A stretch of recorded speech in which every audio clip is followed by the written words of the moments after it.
Welcome to your second Finance Park video. Today's lessons are going to be focused around budgeting and your budget for all your expenses. We're going to kind of go over what a budget looks like, kind of the things that are important, and then the differences even between what your budget is today versus what your budget might be in 10 years from now. So the first thing I want you to do is go ahead and turn to page 68 in your book. Page 68. And you'll notice that there's a T-chart at the top of the page. And what I want you to do is I want you to write down your past week's expenses. So for example, let's say you went to McDonald's with your friends, you'd write that down. Or let's say that you had to get a new pair of shoes because yours were falling apart. And then kind of categorize them as well. So if it's a need or a want, and also include the price in that. So go ahead and pause the tape now and fill this chart in just over the past week or the upcoming week, in a 7-day period. Now, after you do that, I want you to go ahead and flip to page 67, so kind of go backwards a page, and I just want you to read these two paragraphs that are on this page. So you can pause your tape at the time to kind of read through.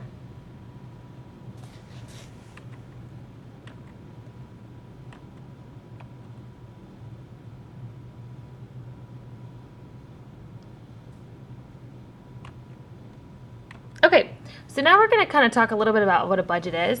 So this slide here says, discover the importance of spending money wisely and creating a personal budget based on your savings and lifestyle goals. So that's kind of where we're headed towards today.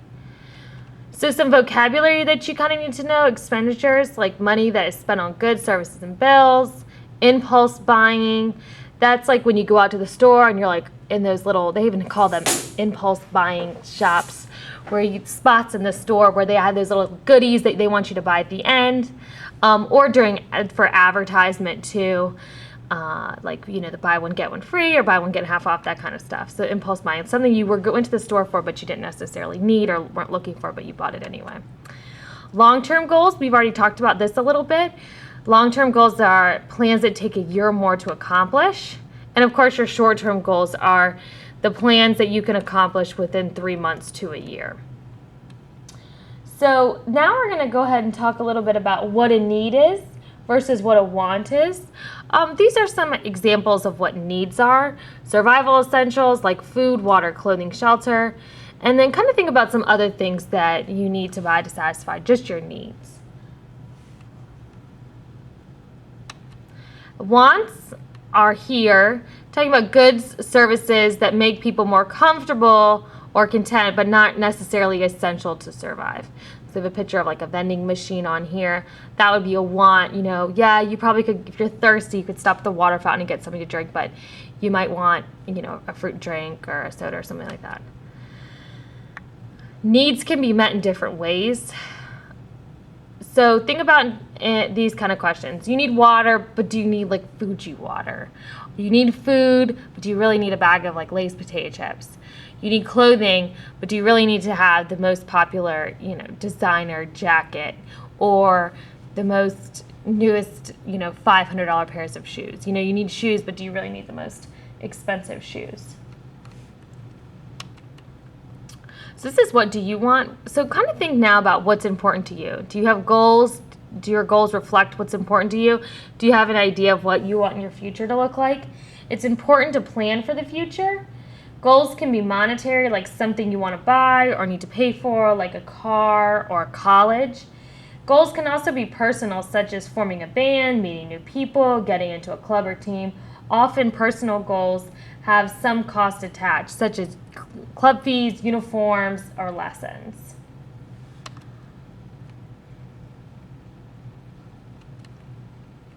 So when you're making your goal setting process, and a lot of you have done goal setting before here at Lake Braddock, you need to know what you want your money to do for you. You need to think about the goals you could accomplish this year. Those would be your short-term goals. You could think about the goals that will take more than 1 year to accomplish, and those will be your long-term goals. Think about some goals that you can accomplish in less than a year. Now also think about ones that are going to be more than a year. And then what I want you to do is go to page 69 in your workbook. On this page, it's like bright green paper. And I just want you to go ahead and list some of your own short-term and long-term goals. So this is on page 69, so go ahead and pause the tape and list some short-term and long-term goals.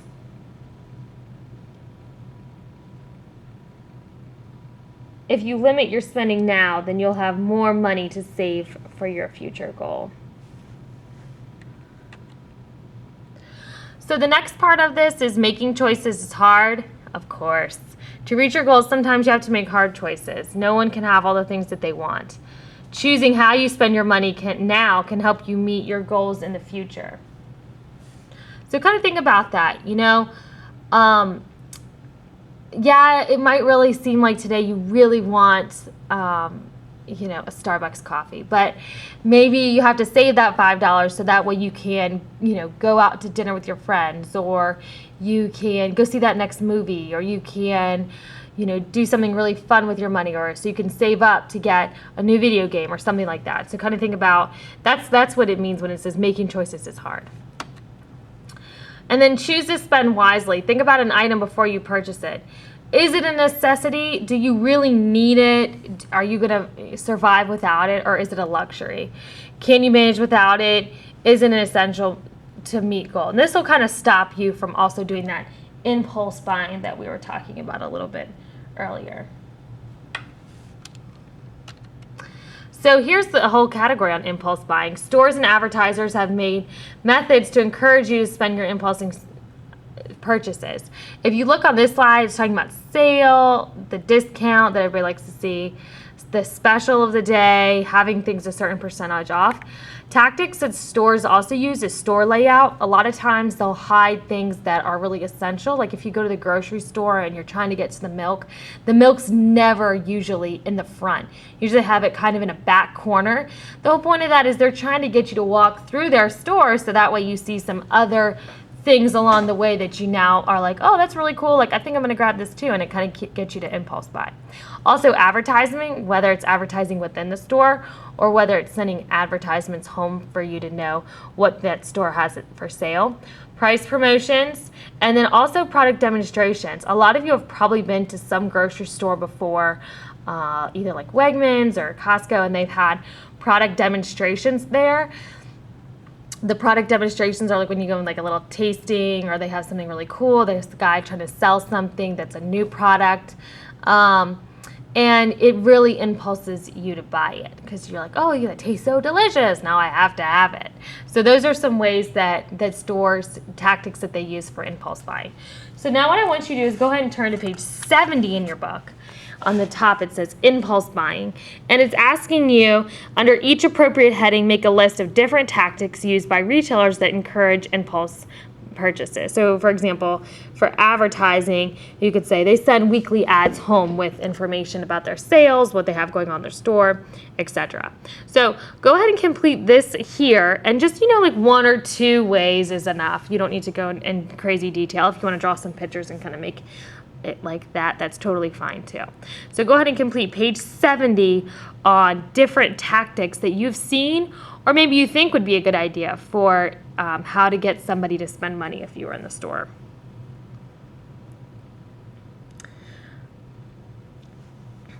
Okay, now we're going to move on to the second part of your lesson, which is going to kind of go over budget a little bit more detail. So just a fun fact, I don't know if it's fun, it's kind of sad actually. More than 75% of Americans don't have enough money saved to pay their bills. Oops, let me flip that. There we go. For 6 months, should they lose their job, according to a 2013 survey. More than 25% have no cash savings in case of an emergency, and those people would be considered paycheck to paycheck people, meaning if I spend all my money from this paycheck, I don't have any money left over, so now I have to wait until my next paycheck comes in before I buy the next thing. So they're not putting any in their savings, and then they're living paycheck to paycheck. A way to get closer to your goals and save money is by creating a budget. A budget is an important tool to track your spending and savings so a person can reach their goal. A budget is a record of income and a spending plan on how to manage your money. So a budget kind of tells you, look, here's how much money you make a month or whatever. Most people have monthly budgets that they go by because usually bills and whatnot are due every month. So this is how much money I have to spend on this, this, and this, and this is how much money I can spend for fun things. This is how much money I have to spend for groceries. And that way you kind of have a better idea of where your money goes and how to save money. Discretionary income is money that to spend on goods and services that are not essential. So that's kind of like your fun money. Discretionary income you can put in your savings if you're looking, to kind of save back a bunch of things, or it can also be used as extra money just for you to go shopping or go out to eat or do those things that we kind of do for fun. So what is a budget? A budget is a record of income and expenditures, a plan for managing your money, a tool to track savings and spending. So that's kind of what a budget is specifically. All of these words are also on page 71 in your workbook. So discretionary income, they talk about fixed expenses. A fixed expense is something that doesn't change from month to month. For example, your cable bill. Unless you've changed your service, it's probably a locked-in price. Whereas variable expenses are things that may change from month to month, like this says entertainment, car repairs, doctor bills, but it could also be like electricity, depending on how much you use, your water bill.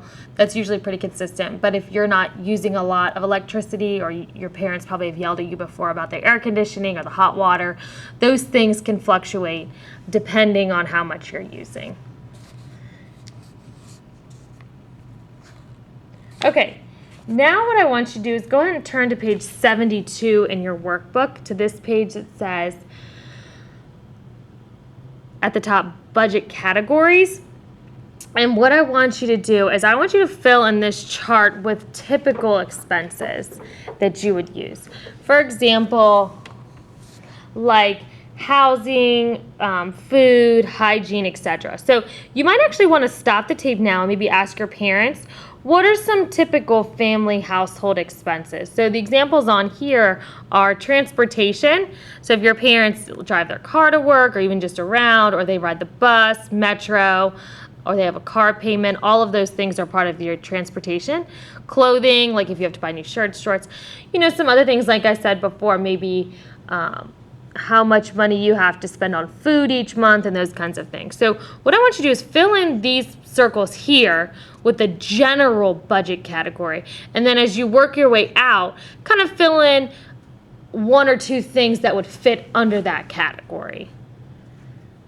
So like for hygiene, you might put hygiene here, and then soap, water, or whatever that you would, that's just an example, but you can choose what you want. So you might want to stop and ask your parents that for help too.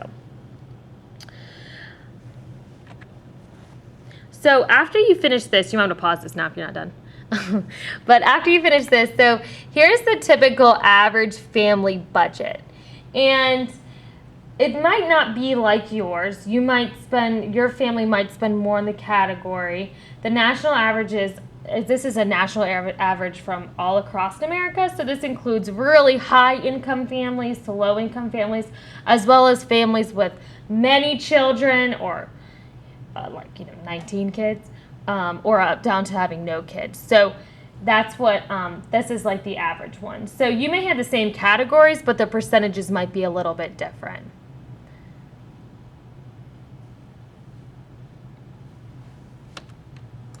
Okay, so the next part is talking about creating a budget. So the first part of this is you're going to determine your net monthly income. That's how much money that you bring in per month. So if you're given a yearly annual salary of $50,000, then you would divide that by 12 to figure out what your monthly income would be. Discretionary income is the amount of money available after bills, which is kind of what we talked about earlier. And all your bills are paid as well as your basic living needs are met. when you're creating your own budget, it's important to consider your needs before your wants, and that you're still paying for yourself first, which is like what we talked about in the first lesson about that 10 to 20% of your initial income before you even have to pay any of your expenses. Now what I want you to do is turn to page 73 in your book, and I want you to complete the questions here. It's about Caleb's budget. I want you to read his story, and then I want you to go ahead and answer these questions below. What's his income each month? How much are his regular expenses? Obviously, those are subtracted, a little bit of math finally, from his net monthly income. How much does he have left over, his discretionary fund, and then as well as his short-term, long-term goals. So go ahead and fill that out. And this little question number 8 here is just what his monthly budget would look like. So here's his positive amount of money, and all of these underneath would be his expenses. So those things would count against how much he was making. So go ahead and take some time, read this over, and then answer the questions at the bottom.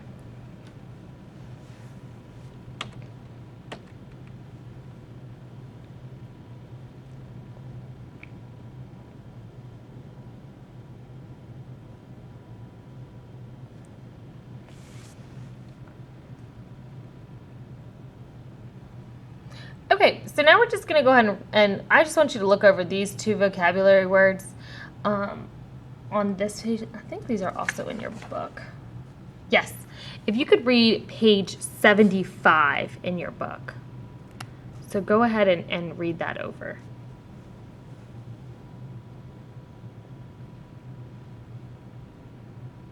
So because we can't spend as much money and we don't have an unlimited bank account that just never ends, we can't always get what we want. So therefore, we're going to create a budget in order to make sure that we're getting all the needs finished, and then kind of prioritizing what wants we want to have. Let me click over here. Okay, so here's kind of what a budget would look like.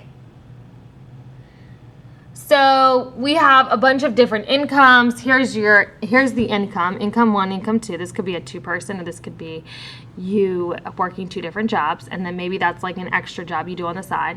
Then you also have your expenses. So this would be like rent, mortgage, so that's living expense, your electricity bill, gas, cell phone, all these things are bills. This down here at the bottom is pay yourself. That's how much money you're saving each month. That's also considered an expense because you want to make sure that you always save that money. And then over to this side, here's your auto insurance, all the way down to personal care, and these are rock climbing gear, rock climbing gym fees, and a hiking trip.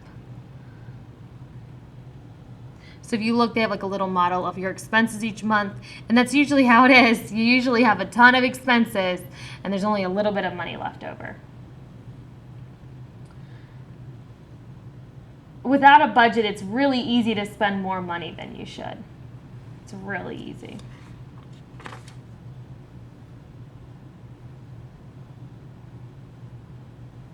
Okay, so if you look here, this is a slide that's comparing budgets. This is the average family budget, which we saw earlier.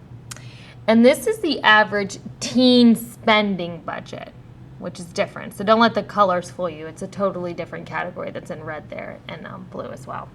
So if you can see, hopefully it's big enough on the video, go ahead and figure out what the differences and similarities are. So just kind of look it over for a minute. Notice that the adult budget has a housing, transportation, and other things, whereas the student budget includes video, music, and going to the movies. Yeah, movies and music, electronics. Teens usually spend their wants, all their money on their wants, whereas adults spend more of their money on the goods and services that are their needs. So usually teens aren't putting money away. They don't really have a lot of bills. Usually any money that they receive and they spend usually goes towards activities, fun things, or clothing, food, all that kind of stuff. So now what I want you to do is turn to page 76 in your notebook, and we're going to fill out this life scenario budget. And you're going to have to kind of be careful because I'm going to hit pause and play on this. Let me move this around a little bit. because it's going to be kind of weird since this is on video camera, but what I want you to do is I'm going to give you a job from this list. So we're just going to keep it to the top ones up here. What I want you to do now is hit pause, read through these, and then select a list that you would like to use. Or, I'm sorry, a job that you would like to use. Now what I'm going to do is I'm going to have you to look at these cards, and we'll just do the first 6 at the top. And I want you to select a one card, so you can't kind of like switch them up. Select one card like new clothes for dance or dance lessons. Any one of these 6 cards on here as your long-term and short-term goals. So go ahead and do that. Okay. Now, after you've picked that out, what you're going to do in your book is on page 76, you're going to go ahead and complete how much money you're making with your job. So, like, for example, if I worked at a job that made $10 an hour, I worked 10 hours a week, that's $100 a week. And then for a month, you'd multiply it by 4, so it's $400 it would be my monthly income. So whatever job you chose, go ahead and put the monthly income there. Then choose your allowance. That would be something that your parents gave you, your grandparents or somebody else. Fill that in here. Any other kind of money that you receive. I'm not really sure what other money would be. Maybe if you had a third job, or not really, that would really only be your second job. So maybe if you make money somewhere else. And then find your total income that you have right here. Then, in order to calculate your net monthly income, if you look over here, you have to take away 18% of that total income. So you can go ahead and calculate that. So just kind of remember, let me try to do some math in this book. Ooh, sorry. So if your total income for the month was $200, then you would go ahead and multiply that by 18%, and then whatever answer that is, you're going to go ahead and subtract it because those are going to your taxes. So that would be whatever answer you get here would go down here. So that's what we're looking for. Okay, so now you can go ahead and pause it and figure out this income. After you do that, underneath here, I want you to, whatever goal you chose, you'd fill in here and here. So like if your short-term goal, like the first one for dance was $100 was the short-term goal, that $100 would then go here. And then the $500 dance lessons would go here. And then maybe any other goal. So what I want you to now is go ahead and fill in this whole chart. The pay yourself first, how much money would you do for that, all the bills. And what I'm going to do is, I know that some of these things you might not know how much they cost, but I believe, yes, that slide that I showed you earlier, I'm just going to leave it on there for a moment, and you can choose some of those things. So I'm going to let this hang for a minute.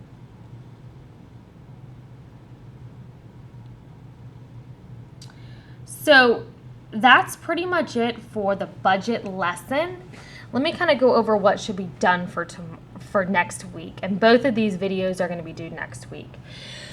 You are to go ahead and complete this whole page here and find out how much your net monthly income is altogether and what your balance and your expenses are. So fill out all of page 76. You need to make sure you've read page 75. We're not doing page 74, so you can skip that over. You should have page 73 complete, Caleb's budget. You should have the budget categories completed. You should have read over this page 71. The impulse buying sheet, future goals, and your T-chart. So all of those things should be done by next class. So if you have any questions on this, you can always shoot me an email. You know it's on Blackboard, but it's ahkalaric@fcps.edu. I'll also upload this on YouTube because the MP4 video wasn't working quite correctly. All right, that's all. Thank you so much, and happy budgeting.